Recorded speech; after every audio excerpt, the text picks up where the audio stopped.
बिस्मिल्लाहिर्रहमानिर्रहीम। Digital invoicing से related जो है वो काफ़ी क्वेश्चंस आ रहे थे, तो मैंने सोचा कि एक वीडियो ऐसी बना दूं जिसके अंदर मैं कोशिश करूं कि आपके जितने भी क्वेश्चंस हैं उनका आंसर दिया जाए।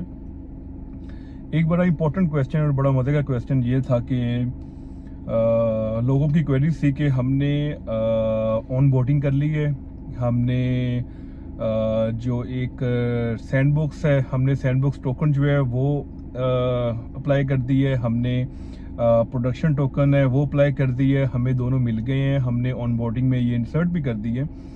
लेकिन बाद में प्रोडक्ट की जब आई है तो हमने वहाँ पे जैसे वीडियो में था उस तरह एज अ सैम्पल जो है एक प्रोडक्ट ऐड कर दी है, एक कस्टमर भी ऐड कर दी है रेंडमली जस्ट फॉर चेकिंग।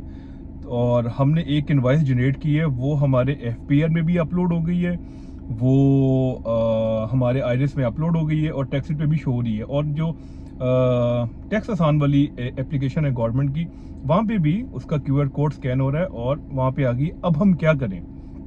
तो देखें, आपने सब कुछ जो है वो सक्सेसफुली डन कर लिया है। आपको इसका मतलब ये है कि आपका जो सैंडबॉक्स टोकन है और प्रोडक्शन टोकन है, ये दोनों आईडीज के साथ इंटीग्रेट हो गए हैं, इनके API बिल्कुल ठीक है, आपकी इनवॉइस जो है वो रियल टाइम में जनरेट हो रही है। वो सिर्फ ऐसा सिंपल वाला जो है आपने किया था स्टार्टिंग में, इसका मतलब है अब आप एलिजिबल हैं। अब आप प्रॉपर, जिस तरह लेट्स सपोज आपके पास एक बायर आता है, आप उसको एक प्रोडक्ट सेल करते हैं, आपने इस तरह उसके अपनी पहले प्रोडक्ट्स ऐड करनी है। प्रोडक्ट्स ऐड करके फिर आपने जो कस्टमर्स हैं आपके, जो बेसिकली बायर्स हैं, आपने उनकी लिस्ट के अंदर आपने कस्टमर्स में जाके जो डैशबोर्ड में आपके पास ऑप्शन होगा, जिस तरह आपने सैंपल एक रेडी किया था, कस्टमर रेडी किया था ऑन बोर्डिंग करते हुए, इस तरह आपने वहाँ पे अपने सारे कस्टमर ऐड करने हैं। जब कस्टमर ऐड हो जाएंगे उसके बाद आपने प्रॉपर उस तरह इनवॉइस जनरेट करनी है जिस तरह आपने सैंपल इनवॉइस जनरेट की थी। अगर आपकी आइरिस के अंदर पहली इनवॉइस सबमिट हो गई, इसका मतलब है कि ये बिल्कुल सक्सेसफुली डन है, इसमें कोई मसले वाली बात नहीं। तो लोग बड़े परेशान हो रहे थे इस चीज़ पे कि हमने ये कर लिया तो उसके बाद हम इसको किस तरह नेक्स्ट आगे परस्यू करेंगे। तो आप बिल्कुल ठीक है, आप डन है, आप बिल्कुल स्टार्ट कर सकते हैं। आप इसको इस तरह अपनी जो डिटेल इनवॉइसिंग, जो रियल टाइम इनवॉइसिंग है, वो स्टार्ट कर सकते हैं। अच्छा, एक और क्वेश्चन हमें आ रहा था कि जो प्राल है वो काफ़ी टाइम ले लेता है। जी बिल्कुल, कभी कभी इस तरह हो जाता है कि जब प्राल काम कर रहा होता है अपने APIs के अंदर और डिफरेंट चीज़ों में काम कर रहा होता है, तो कभी कभी डिले आ जाता है। बट सम टाइम, अब मैंने एक सैंडबॉक्स टोकन जो है वो 10 मिनट के अंदर भी प्राल ने मुझे जनरेट करके दी है, तो समटाइम्स जल्दी आ जाता है। 2 घंटे के अंदर अंदर तकरीबन 70% जो है वो सॉरी सैंडबॉक्स टोकन जो है वो जनरेट हो जाता है। लेकिन जो प्रोडक्शन टोकन है, वो जैसे ही आपका सैंडबॉक्स टोकन जनरेट होगा, वो प्राल उसको अगले घंटे के अंदर अंदर आपका प्रोडक्शन टोकन आपको इशू करके दे देगा, ताकि आपने सैंडबॉक्स टोकन से अपने जितने भी सिनेरियोज हैं वो पास कर लें, ताकि आपके जब इनवॉइस जनरेट करेंगे तो उसके लिए आप पहले एलिजिबल हो। तो ये इतना मसला नहीं है इस चीज़ का। एक और क्वेश्चन आ रहा था हमें कि अक्सर लोग हैं वो कह रहे थे कि हम 25% टैक्स जो है पे करते हैं, तो 25% टैक्स जो है वो हमें taxit.pk की वेबसाइट में शो नहीं हो रहा। वो इसलिए शो नहीं हो रहा क्योंकि taxit.pk की वेबसाइट एक स्टैंडर्ड जो चीज़ें चलती हैं उसके लिए है। अब 25% जो है ये वाली ऑप्शन भी टैक्सिट की वेबसाइट के अंदर है, लेकिन इसका एक अलग पैटर्न है। इसमें जब आप प्रोडक्ट ऐड करते हैं ना, तो आपको स्टैंडर्ड गुड्स वाले जो है वो नहीं चूज करना। आप नीचे देखेंगे सेल टाइप के अंदर आपको थर्ड शेड्यूल वाला एक ऑप्शन नजर आएगा, आपने उस पर क्लिक करना है।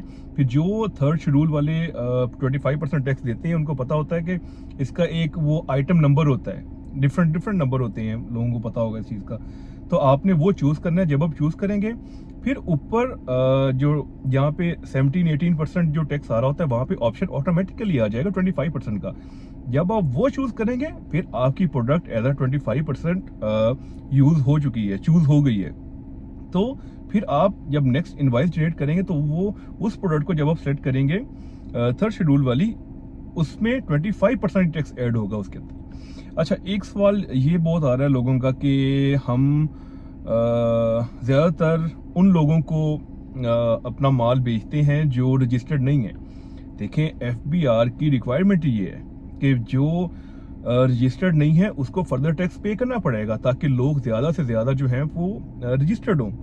और एक्चुअली होना पड़ेगा उनको, आज नहीं तो कल होना पड़ेगा। ये अब इस पे FBI ने काफ़ी जोर दिया हुआ है और ये बड़ी अच्छी चीज़ है अगर ये प्रॉपर इम्प्लीमेंट हो जाए तो।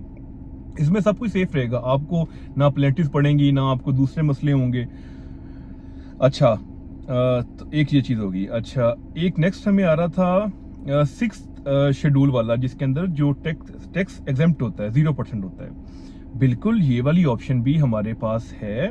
इसके लिए भी इस तरह आपको सेल टाइप जो है वो चूज करनी पड़ेगी, जिसके अंदर आपको वहाँ पे एग्जेम्प्ट वाला आ रहा होगा ऑप्शन, आपने उस पर क्लिक करना है। उसके बाद आपको ऊपर जो है जहाँ पे टैक्स परसेंटेज होती है वहाँ पे जीरो और एग्जेम्प्ट की ऑप्शन आ जाएगी। जब उस पर क्लिक करेंगे तब आपकी वो वाली प्रोडक्ट 0% पे जो है वो जनरेट होगी। तो ये कोई इतना मसला नहीं है। अभी स्टार्टिंग में जो है जब भी आप प्रोडक्ट ऐड करते हैं वो 18% सेल टाइप उसकी ऑटोमेटिकली होती है। उसकी वजह ये है कि FBR के मोस्टली तकरीबन अप्रॉक्सीमेटली 70 to 80% जो प्रोडक्ट्स हैं वो सारी 18% पे हैं। बल्कि अभी पिछले दिनों इनका कोई रूल आया था, अभी मैं श्योर नहीं हूँ उस चीज़ में, जो 25% को भी कन्वर्ट कर रहा था 18% पे। तो एक स्टैंडर्ड साइज जो है, एक स्टैंडर्ड जो परसेंटेज है वो 18% ही है। तो इसमें कोई इतने मसले वाली बात नहीं है इस चीज़ की। उसके अलावा अक्सर लोग जो हैं वो हमें मेल करते हैं, मेल पे हम उनको रिस्पॉन्स भी देते हैं उस तरह। लेकिन जो बेस्ट, अगर आपको जल्दी क्वेरीज चाहिए, जो मैं ये उनके लिए कह रहा हूँ जो हमारे ऑलरेडी क्लाइंट्स हैं, उनको चाहिए कि हमें व्हाट्सएप पे टेक्स्ट कर दिया करें। उससे जो है रिस्पॉन्स थोड़ा जल्दी आ जाता है, क्योंकि जो टीम होती है वो जल्दी रिस्पॉन्स दे देती है उस चीज़ के ऊपर।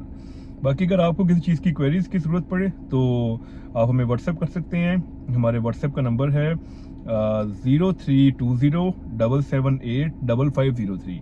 इसके अलावा अगर आप लोगों ने कुछ पूछना हो तो आप हमें मेल भी कर सकते हैं और आप हमें व्हाट्सएप भी कर सकते हैं। थैंक यू, जज़ाकल्लाह खैर।